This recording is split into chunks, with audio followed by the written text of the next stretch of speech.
Assalamu alaikum dear students of grade 6. Hope you all are fine and enjoying your good vacations.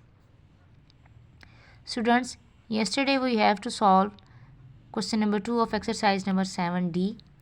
Now today we start question number 3. Question number 3 is find in what time. जो previous question हमने किए थे हमने उसमें rate find किया था, interest percentage find की थी. अब हमने जो क्वेश्चन करने हैं उसमें हमने टाइम, ये मींस नंबर ऑफ़ ईयर्स जो हमने लिखा था n, वो टाइम है बेसिकली. अब हमने इसमें वो फाइंड करना है. इस क्वेश्चन का पार्ट 1 है ₹600 विल यील्ड ₹90. 600 रुपीज़ पे सिंपल इंटरेस्ट कितना होगा? 90 रुपीज़ होगा एट 5%. और इंटरेस्ट कितना होगा? इंटरेस्ट रेट 5% पर एनम सालाना. हमने इसका टाइम फाइंड करना है कि कितना टाइम हमें लगेगा उसके इंटरेस्ट पर. प्रिंसिपल ₹600 है, सिंपल इंटरेस्ट उस पर है 90 रुपीज़ और रेट परसेंट या आप उसको इंटरेस्ट परसेंट भी बोल सकते हैं 5% है. नंबर ऑफ़ ईयर्स, टाइम यानी ड्यूरेशन हमने फाइंड करना है कि कितने अरसे पे उसको इंटरेस्ट 5% उस पर अप्लाई हो रहा है.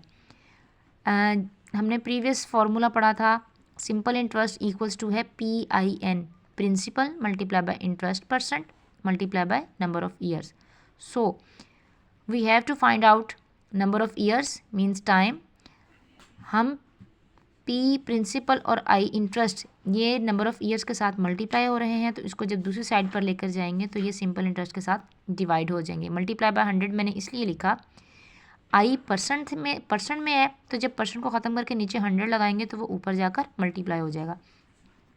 जस्ट सिंपली इसमें वैल्यूज़ पुट कर दें. सिंपल इंटरेस्ट आपके पास है 90 रुपीज़, प्रिंसिपल है 600 मल्टीप्लाई बाय इंटरेस्ट क्या है 5%.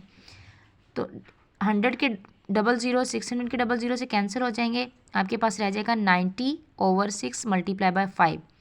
देन 5 6 30, 90/30 आंसर आ गया. 33 90. तो नंबर ऑफ़ ईयर्स हमारे पास क्या होंगे? 3 ईयर्स. इस क्वेश्चन के बाकी पार्ट्स वो भी सेम इसी तरह है जैसे हमने क्वेश्चन नंबर 1 किया है. मैं आपको क्वेश्चन नंबर 2 भी थोड़ा सा बता देती हूँ. Question number 2, ₹1500 1500 will yield ₹450 at 6% per annum. 6% per annum पर उसको कितना टाइम मिलेगा और इंटरेस्ट उसके ऊपर है 6%. We know